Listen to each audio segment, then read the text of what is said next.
자, 하나님 말씀 사도행전 제2장 1절부터 13절 먼저 성경 봉독하고 강사님 소개하고 특송 듣고 말씀 듣고 이렇게 순서가 진행이 되겠습니다. 제가 한 절 여러분 한 절 우리 번갈아 가면서 읽는 것으로 성경을 봉독합니다. 오순절이 되어서 그들은 모두 한 곳에 모여 있었다.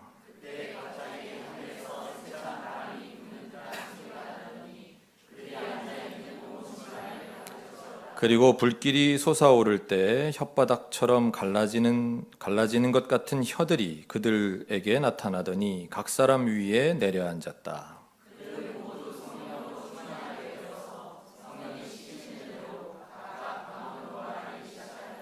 예루살렘에는 경건한 유대 사람이 세계 각국에서 와서 살고 있었다.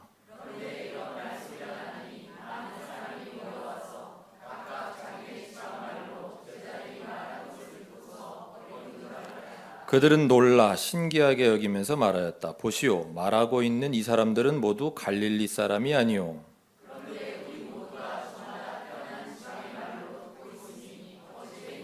우리는 바데 사람과 메데 사람과 엘람 사람이고 메소포타미아와 유대와 갑바도기아와 본도와 아시아와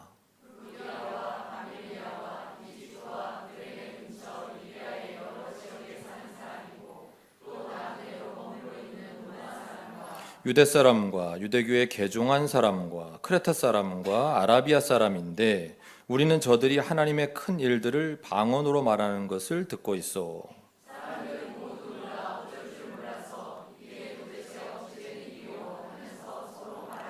그런데 더러는 조롱하면서 그들이 새 술에 취하였다 하고 말하는 사람도 있었다. 아멘. 네. 오늘 이 시간도 우리가 함께 주의 안에서 은혜 받는 그런 시간 될 수 있기를 주님의 이름으로 축복합니다. 어느 커피숍에 지기 싫어하는 할머니 4명이서 자식 자랑을 시작했습니다. 첫째 할머니가 이렇게 이야기합니다.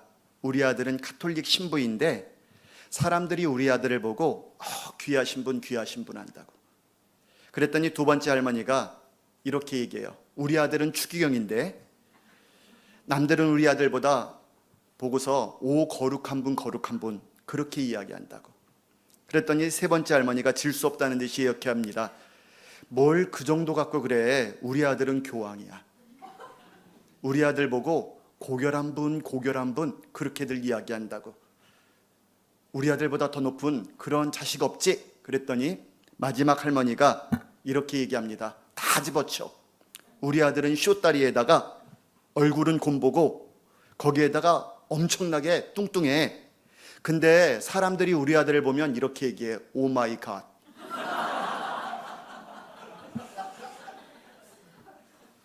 사람은 다 누구나 자랑하고 싶은 것들이 있죠. 여러분들의 삶에 자랑하고 싶은 것들이 무엇이 있습니까? 오늘 이 말씀에 보면 예수님이 육신의 몸을 입고 이 땅 가운데 오셨습니다.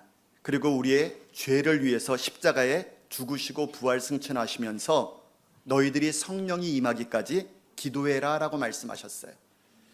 말씀에 따라 사람들이 한 곳에 모여서 기도할 때 모두가 성령의 충만함을 받게 됩니다.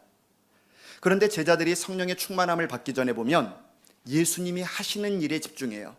인간으로서는 할 수 없는 병을 고치시고 또 정말 말씀의 놀라운 권능을 보여주시는 모습을 바라보면서 우리가 섬기는 주님은 선생님 같고 친구 같고, 그래서 우리가 예수님을 열심히 따라 봉사하고 섬기고 헌신하다 보면 우리가 언젠가 보상받을 거야, 우리의 공로를 인정받을 거야 라고 하는 그런 마음을 가졌습니다.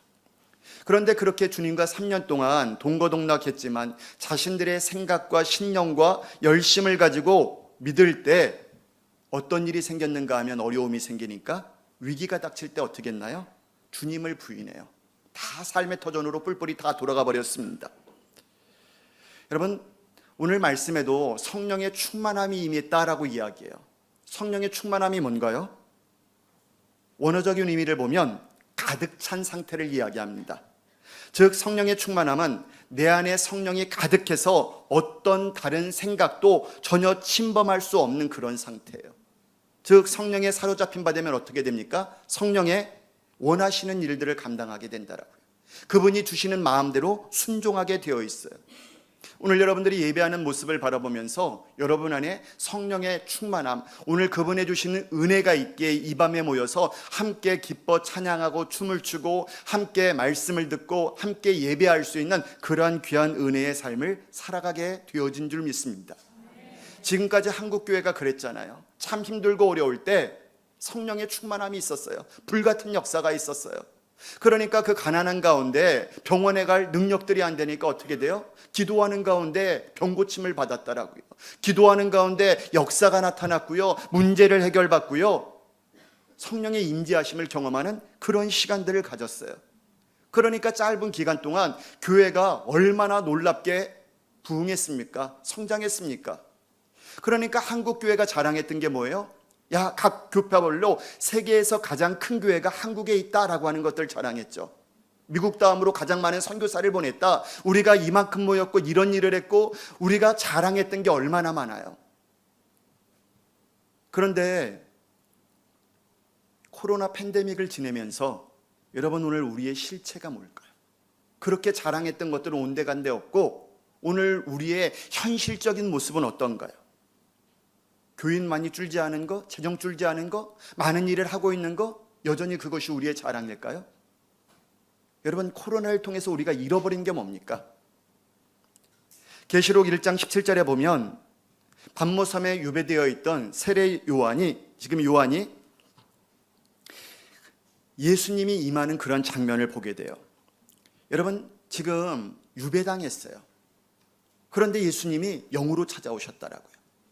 그러면 세례 요한이 예수님 앞에 어떻게 해야 돼요? 예수님, 그동안 어떻게 지내셨어요? 내가 예수님 따라서 지금 믿음으로 살다가 여기까지 와서 지금 이렇게 고생하고 있습니다. 주님, 내가 얼마나 주님 보고 싶었는지 아세요? 그렇게 가까운 예수님이 오셨으면 그렇게 이야기하는 게 당연하지 않을까요? 그런데 1장 17절 말씀에 보면 그의 발 앞에 엎드려 죽은 자 같이 되매라고 말씀하고 있어요. 예수님이 임재했는데 반가운 게 아니라 주님 앞에 엎드려 죽은 자 같이 되었다라는 거예요. 왜? 성령이 임하고 나니까 그분이 바로 하나님이심을 알았다라고요. 전능하신 그분 앞에 경외함을 가지고 죽은 자 같이 되었다라고 하는 거예요. 여러분 오늘 우리가 잃어버린 게 뭡니까? 내가 여전히 교회에 다니고 있으니까, 직분을 받았으니까, 오늘 이 자리에 우리가 앉아 있으니까 나는 괜찮은 신앙인인가요? 나는 하나님 보시기에 정말 그 안에 성령이 살아 역사하는 그런 사람인가요? 계시록 2장의 말씀에 보면 에베소 교회에 이 교회는 어떤 교회였느냐? 성령의 충만함이 있는 교회예요. 그래서 주님께서도 이 교회를 이야기할 때 내가 내 행위를 알아, 수고를 알아, 내 인내를 알아, 너희들이 악한 자들을 용납하지 아니한 것과 거짓 사도들을 분별한 것과 오늘 내가 내 이름을 위하여 참고 견디고 지금까지 버틴 거 내가 다 알아라고 말씀하세요.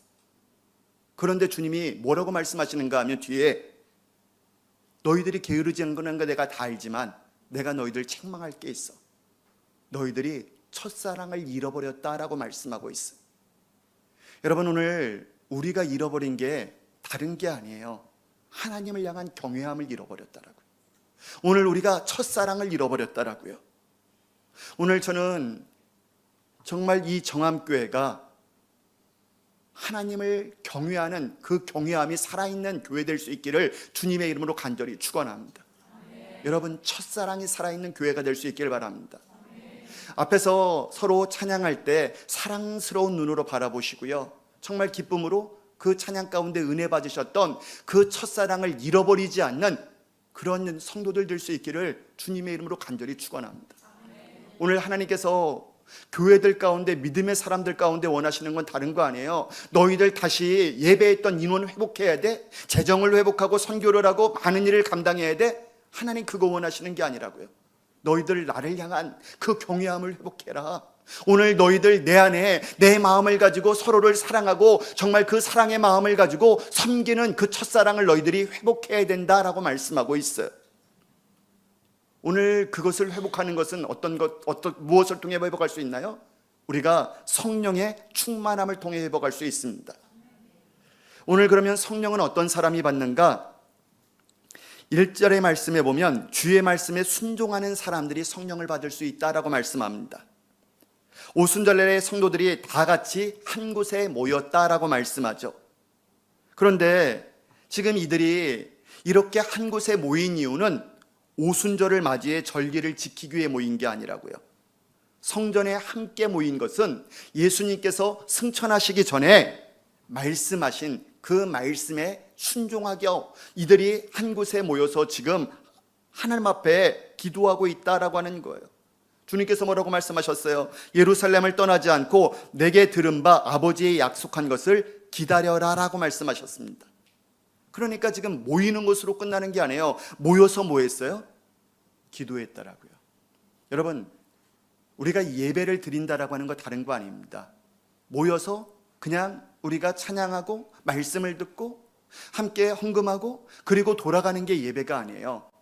오늘 이 예배 가운데 임재하시는 하나님을 만나고자 하는 그 하나님 앞에 우리가 섰다라고 하는 두렵고 떨리는 경외함을 가지고 오늘 주님 말씀하시면 내가 그 말씀에 순종하겠습니다라고 하는 그 마음의 상태가 되기 위해서 하나님 앞에 간절히 기도하는 그곳 가운데 성령의 기름 부으심, 성령의 불같은 역사가 임하게 되어지는 줄 믿습니다.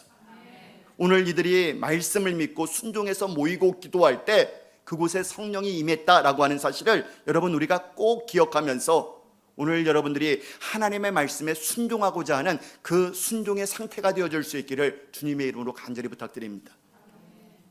오늘 어떤 사람이 성령의 충만함을 받을 수 있습니까? 그리스도를 주로 믿는 성도는 누구나 다 성령의 충만함을 받을 수 있습니다. 오늘 2절에 급하고 바람 같은 소리가 있어 그들이 앉은 온 집에 가득했다라고 말씀하고 있어요. 이 말은 성령께서 성도들 가운데 충만하게 임하셨다라고 하는 것들을 표현하는 말입니다.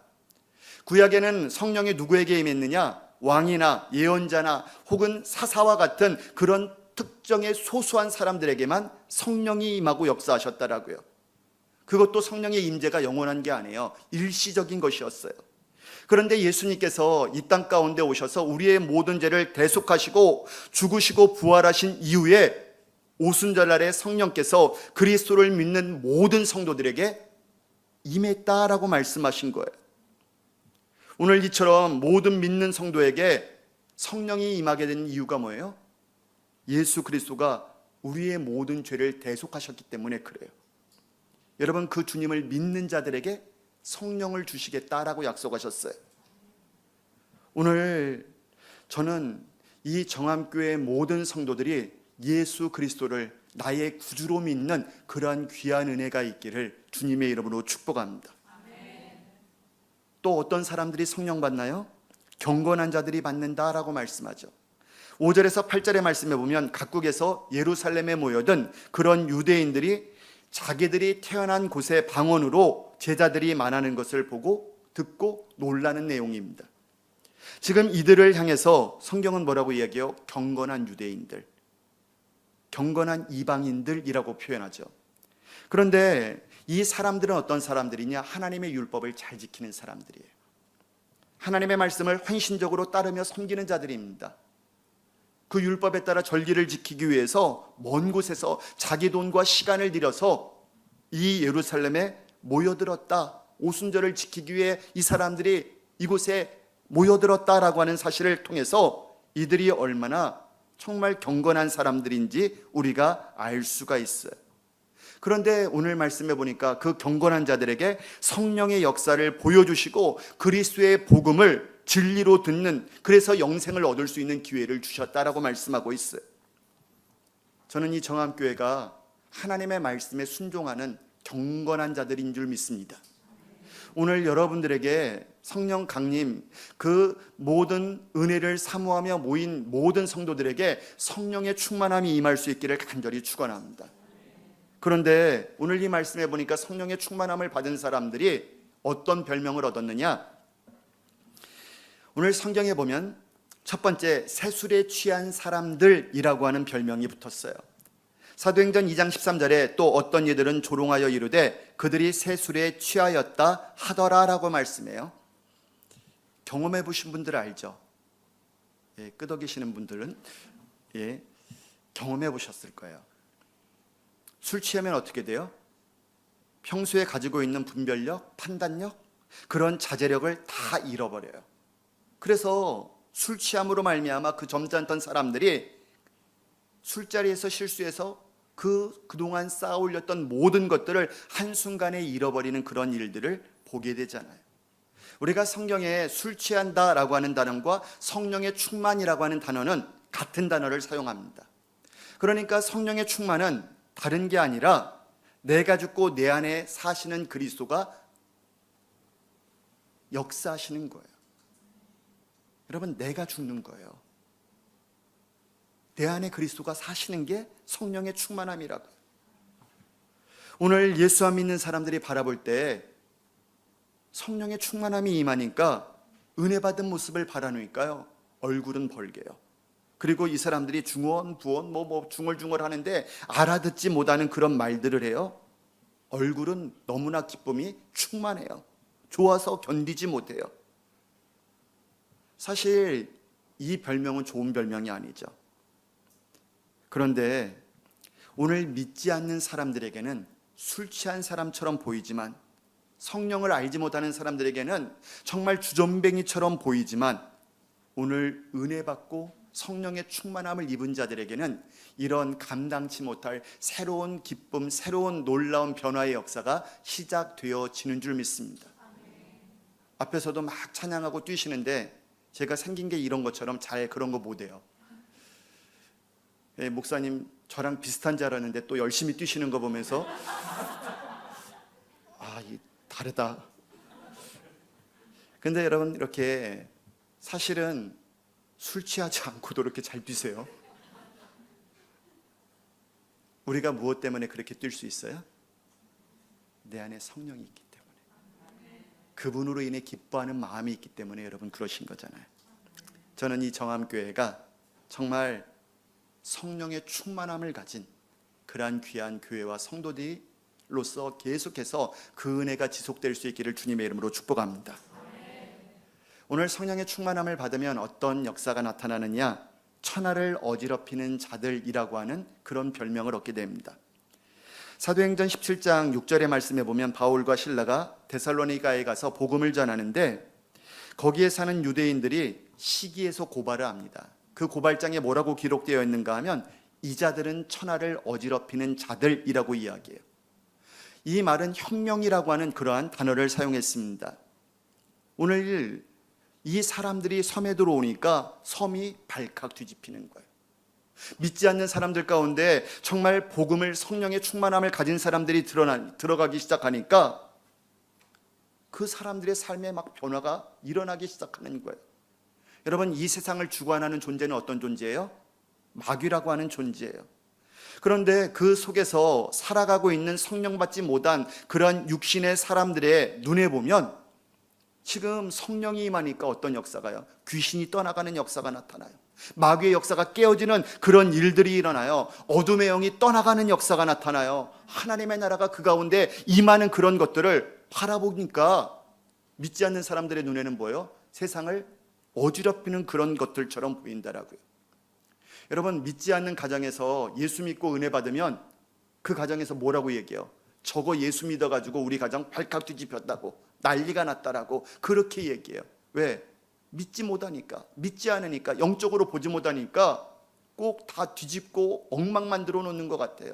그런데 그때 낙심할 것이 아니라, 의심할 것이 아니라, 내 안에 계시는 성령께서 우리의 가정 가운데 어둠의 영을 내어쫓고 어둠의 권세를 다 깨치시며 오늘 우리 가정에 하나님의 나라를 세워 가시는구나 라고 하는 그런 증거임을 믿고 여러분 더욱더 담대하게 주님 앞에 서는 그런 귀한 성도들 되시기를 주님의 이름으로 간절히 축원합니다. 오늘 세 번째, 성령이 임하면 어떤 역사가 나타나느냐? 연병 같은 놈들이라고 하는 별명이 임했다라고 말씀하고 있어요. 사도행전 24장 5절의 말씀에 보니까 바울 일행이 전도를 마치고 예루살렘에 돌아왔을 때 대제사장 아나니아가 벨릭스 총독에게 고소하는 고소장에 이런 이야기를 하는 거예요. 저들은 연병 같은 놈들이다. 연병은 뭘까요? 전염병이잖아요. 콜레라나 장티푸스나 그런 전염병들이에요. 그런데 여러분, 이 병은 다 어떤 병이에요? 죽이는 거잖아요. 사람들을 병들게 해요. 그 생명을 앗아가요. 그런데 오늘 성령은 어떤 영이에요? 살리는 영이에요. 예수의 생명을 가진 사람이 가는 곳마다요, 살리는 역사가 나타나요. 믿지 않는 사람들에게 볼 때에는 다 죽이는 것 같지만 오늘 그 육신은 죽어도 그 영이 사는 역사가 나타나기 시작한다라고요. 여러분, 여러분들의 삶이 여러분들의 정말 가는 곳마다 죽이는 역사가 아니라 살리는 역사가 나타날 수 있기를 주님의 이름으로 간절히 축원합니다.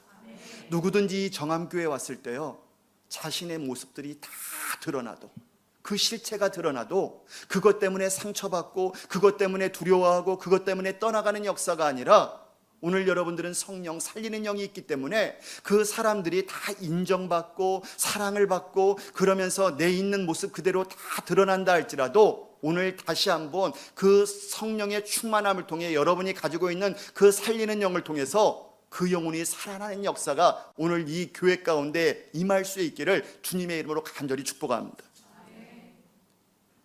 오늘 성령의 충만함이 임할 때 어떤 또 역사가 나타나느냐? 예수의 미친 자라고 하는 별명을 얻게 돼요. 사도행전 26장 24절에 바울이 가이사랴 빌립보에 가서 복음을 전하다가 붙잡혔습니다. 그 당시 유대인들이 베스도 총독에게 고소를 하는데 이 베스도 총독이 바울을 잡아다 놓고 야, 너 왜 예수를 증거하니? 라고 물었어요. 그때 이 바울이 지금 이단의 괴수라고 여겼던 그 예수에 대한 오해를 가지고 있는 베스도에게 이야기합니다. 사람들이 십자가에 못 박아 죽인 그 예수 그리스도는 그런 사람이 아닙니다. 하나님이십니다. 이 땅 가운데 오셔서 우리의 모든 죄를 대신해서 십자가에 죽으시고 하나님과 우리의 사이에 끊어진 관계를 회복시켜 놓으신 그런 분이십니다. 그분은 죽으셨다가 사흘 만에 부활하셨고 그리고 승천하셔서 성령을 우리에게 보내주신 분입니다. 내가 그분을 만났고 그분의 음성을 똑똑히 들었습니다. 그분은 결코 죽지 않았습니다 라고 이야기해요. 그때 베스도 총독이 바울을 향해 뭐라고 이야기합니까? 야, 내가 미쳤구나. 내가 듣기로는 너는 학문도 배우고 율법학자라고 그랬는데 내가 공부를 너무 많이 하다 보니까 내가 미쳤구나 라고 이야기해요. 한 사람은 미쳤다라고 하고 한 사람은 미치지 않았다라고 이야기해요. 그런데 바울은 자신에 대해서 고린도후서 5장 13절에 내가 미쳤어도 하나님을 위한 것이고 온전하여도 하나님을 위한 것이니 나는 예수의 미친 사람이라 라고 말씀하고 있어요. 베스도 총독 앞에 나는 안 미쳤다라고 하더니 고린도후서에는 미쳤다라는 거예요. 무슨 말이에요? 내가 정신이 이상이 된 게 아니라는 거예요. 내가 미친 건 다른 게 아니라 예수 그리스도에게 내가 미쳤다라고 고백하고 있어요. 여러분, 오늘 이 시간 저와 여러분들이 예수에게 미친 자 될 수 있기를 주님의 이름으로 간절히 축원합니다. 내가 교회를 다니고 있다라고 해서 직분을 받았다라고 해서 몇 대를 믿고 내가 지금 이렇게 예배하고 있다라고 해서 예수에 미친 사람이 아니라고요. 오늘 하나님이 저와 여러분들에게 교회를 향해 지금 찾으시고 우리에게 새롭게 주실 은혜는 다른 게 아니에요. 예수의 영을 우리 가운데 부어주셔서 예수에 미친 자 되어 오늘 예수 그리스도의 영광을 위해 살아가는 그런 교회, 그런 성도들을 지금 찾으시고 그런 성도, 그런 교회를 만들기를 하나님이 지금도 원하고 계시는 줄 믿습니다. 여러분, 오늘 우리가 그런 고백을 할 수 있었으면 좋겠어요.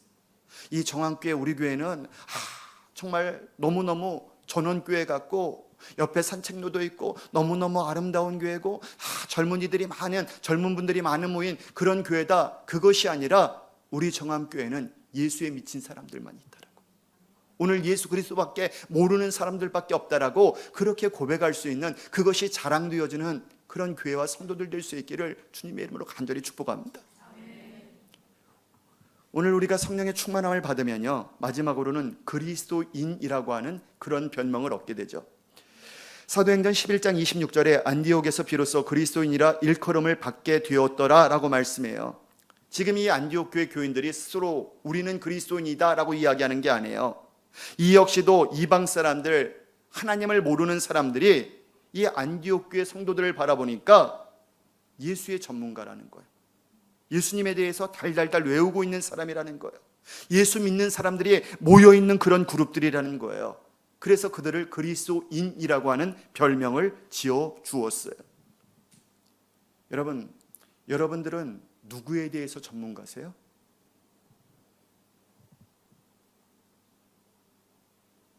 오늘 우리는 예수에 대해서 전문가가 되어야 되잖아요. 무리지었다라고 다 성도들, 교회가 아니라고요. 그 안에 예수로 가득 찬 인생들, 오늘 예수 그리스도로 충만한 인생들, 지식적으로 예수 그리스도에 대해서 아는 사람들이 아니라 여러분 안에 지금도 살아서 역사하시는 그 그리스도의 삶을 살아가는 그런 귀한 교회와 성도들 될 수 있기를 간절히 축원합니다. 오늘 세상 것 조금 몰라도 돼요. 부족해도 돼요. 여러분, 교회 안에서 나누어지는 이야기들이 주님께서 역사하시고 은혜 베풀어 주시고 우리의 삶 가운데 일하심을 나눌 수 있는 그런 믿음의 공동체가 될 수 있었으면 좋겠어요. 내가 집을 샀는데, 땅을 샀는데 뭐가 올랐고 그것이 자랑이 아니라, 여러분, 모였을 때 주님께서 역사하시는 주님에 대한 이야기들이 여러분의 모임 가운데, 교회 가운데 계속해서 나누어지고 풍성해질 수 있기를 주님의 이름으로 간절히 축원합니다. 오늘 이 성령의 충만은 초대교회만 나타나는 역사가 아닙니다. 오늘도 나타나는 역사예요. 오늘 성령이 우리 가운데 임하실 때 일어나는 일이 어떤 일이 일어납니까? 내 삶 속에서 능력 있는 삶을 살아가게 하신다라고요. 사도행전 1장 8절에 성령의 임하심의 의미는 다른 게 아니에요. 능력 받는다라는 거예요. 폭발력 있는 능력을 받는다라는 거예요. 나는 연약하지만, 나는 능력이 약하지만 성령이 임하니까 그 능력이 폭발적으로 일어나는 거예요. 두려워하지 않는 거예요. 요즘 제가 참 마음이 아파하면서 기도하는 또 한 가정이 있어요. 권사님 가정인데, 이분은 공직에서 이제 계속해서 일하시다가 은퇴하신 분이에요. 참 사람이요, 점잖고 나이스해요. 근데 또 그 부인 집사님은 굉장히 몸이 약해요. 그러니까 코로나 팬데믹 동안 예배의 자리에 나오지 못하셨어요. 늘 통화하고 하다 보면, 목사님 인터넷으로 예배 드리고 있어요 라고 말씀하시더라고요. 뭐 약한 거 아니까, 나올 수 없는 거 아니까, 괜히 잘못 걸리면 돌아가실 수 있는 그런 기저질환을 가진 분이거든요.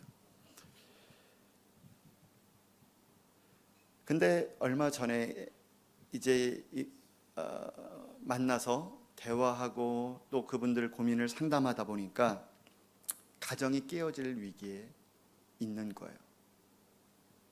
남편 권사님은 예배하고 기도하지 못하니까, 너무 삶이 힘드니까 술을 입에 대기 시작하셨고요. 그것들이 깊어지니까 그 순했던 분이 술이 들어가니까 폭력적으로 바뀌어져요. 인지를 못해요. 부인 권사님 예배하셔야 돼요. 기도하셔야 돼요. 기도하는데에도 주시는 마음이 그래서 권면하니까 그런 얘기예요. 목사님 온라인으로 예배하고 있어요. 그런데 여러분, 온라인으로 물론 예배하는 것도 예배이지만 내가 하나님 앞에 간절함을 가지고 예배하는 그런 마음들이 사실은 약하잖아요. 처음에 시작할 땐 예배하지 못하니까 일찍 일어나서 씻고 잘 갇혀있고 딱 했다가 나중에 이제 영상으로 예배 드린다니까 위에는 갇혀있고 밑에는 파자마 입고 뭐 그러면서 하는데 무슨 마음으로 그게 되겠어요? 내가 기도하고 하나님 앞에 성령의 충만함을 갖지 못하면요, 내 가지고 있는 힘과 능력으로 그 어려움과 싸워야 돼요. 그러니까 내 안에 성령의 충만함이 없으니까 어떻게 돼요? 내가 버틸 수 있는 만큼만 버티는 거예요. 그 한계를 넘어가니까 무너지기 시작하는 거예요. 지금 요새 이제 저 개인적으로도 참 많은 어려움들이 있어서 다시 한번 회개하고 기도하고 있는데, 기도하면서 제가 깨닫는 게 그거더라고요. 기도하면 성령이 함께 하셔서 감당할 수 있는 힘을 주셔서 버티고 견디게 하시더라고요. 성령이 일하시더라고요. 근데 기도하지 못하고 성령이 함께 하시지 않으면 내 능력만큼밖에 감당하지 못하는 거예요. 여러분, 오늘 성령은 지금도 우리 안에 역사하신다라고 말씀하고 계세요. 오늘 저는 이 정암교회 모든 성도들 가운데 여러분의 삶 속에 능력 있게 살게 하시는 성령의 충만함이 임하시기를 주님의 이름으로 간절히 축원합니다. 그리고 성령이 우리 가운데 함께 하시는 때 우리 곁에 나타나는 은혜는 어떤 은혜인가 하면 나와 함께 하시는 은혜를 주신다라고요. 예수님이 제자들을 뽑고 지금 그들을 세우시는데 그 목적을 뭐라고 말씀하시는가 하면 마가복음 3장 14절에 이에 12를 세우셨으니 이는 자기와 함께 있게 하시고 또 보내사 전도도 하며 귀신을 쫓아내는 권능을 주시기도 하셨다라고 말씀해요. 마태복음 28장 20절에도 우리가 잘 아는 말씀처럼 내가 세상 끝날까지 너희와 항상 함께 하리라 라고 말씀하신다라고요. 여러분, 성령이 우리 안에 함께 하시면 오늘 나는 외롭지 않습니다. 두려워하지 않습니다. 너는 두려워하지 말라, 놀라지 말라, 내가 너와 함께함이라. 나는 내 하나님 됨이라. 내가 너를 굳세게 하리라. 내가 너를 붙들어 주리라. 내가 너를 도와주리라. 나의 능력의 위로운 오른소리로 너를 붙들리라 라고 말씀하고 있어요. 여러분, 오늘 이 시간 여러분의 함께 하시는 성령이 여러분을 붙드시고 여러분과 동행하시는 그런 귀한 그 은혜를 누리며 살아가시기를 간절히 축원합니다. 그러면 우리가 성령의 충만함을 얻고 살아가기 위해서 어떻게 해야 되는가? 바울이 에베소서 4장 30절에 하나님의 성령을 근심하게 하지 말라라고 말씀하고 있어요. 내가 성령의 충만함을 가지고 살아가기 위해서는요, 성령을 근심하게 하지 말아야 된다라고. 제가 개인적으로 좀 교회 안에서 어려운 일들을 가지면서 기도하는 가운데 그 마음을 어느 날 주세요. 내가 하나님 앞에 거룩하게 살아야 되겠다. 나도 모르는 사이에 나 편한 대로, 내가 원하는 대로 그렇게 살았는데 그게 성령이 내 안에 임재하시고 나를 통해 역사하시는 그런 장애물이 되는구나. 내가 거룩함을 회복해야지. 여러분, 우리가 성령의 임재하심을 가로막는 것들 가운데 하나가 뭐냐면 다른 사람들보다 내가 조금 더 위로운 거예요. 다른 사람들보다 좀 더 열심히 하는 거예요. 다른 사람들보다 내가 예배를 좀 더 하니까, 기도 조금 더 하니까, 봉사 조금 더 하니까 나는 낫다라고 생각해요.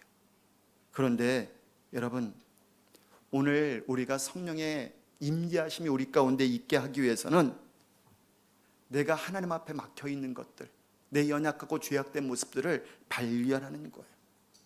오늘 그 모습을 발견할 때 우리가 내 연약함을 깨닫고 하나님 앞에 엎드릴 수 있다라고요. 사실 내 모습을 직면한다라고 하는 게 얼마나 괴로워요. 예수 믿기 전에 그런 죄악된 모습들, 내가 정말 하나님이 원하시지 않는 그런 모습들로 살아가고 있다라고 하는 내 모습을 발견하는 거 힘들고 어렵고 괴로운 일이에요. 인정하기가 얼마나 어려운데요. 그런데 우리는 완전한 자가 아니에요. 완성되어 가는 자라고요.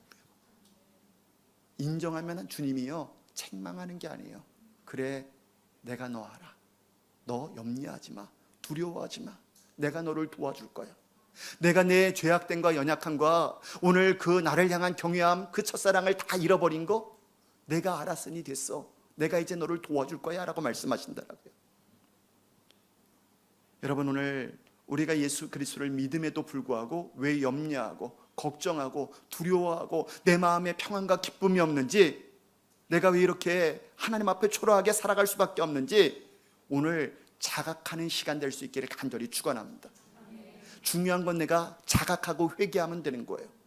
깨닫고 돌이키면 되는 거예요. 깨닫는 거로 아는 걸로 끝나면 아무런 능력이 나타나지 않아요. 돌이켜야 돼요. 회개해야 돼요. 주님 앞에 내어나와야 돼요. 그리고 내가 하나님 앞에 깨어 기도하기 시작하면 성령의 충만함이 우리 가운데 임하기 시작한다고요. 여러분, 기도는 다른 게 아니잖아요. 하나님과의 인격적인 만남이에요. 우리가 하나님 앞에 나와서 뭐라고 얘기해요? 하나님, 내가 이런 문제 있고요, 이런 기도의 제목이 있고요, 하나님 이거 해결해 주셔야 되고요, 내 마음 아시잖아요, 하나님 나를 도와주세요 라고 이야기해요. 그리고 돌아가 버려요. 여러분, 주님은 우리 가운데 뭐 하기 원하세요? 인격적인 교제를 나누기 원하신다라고요. 내 마음 그러니? 내 마음은 이래.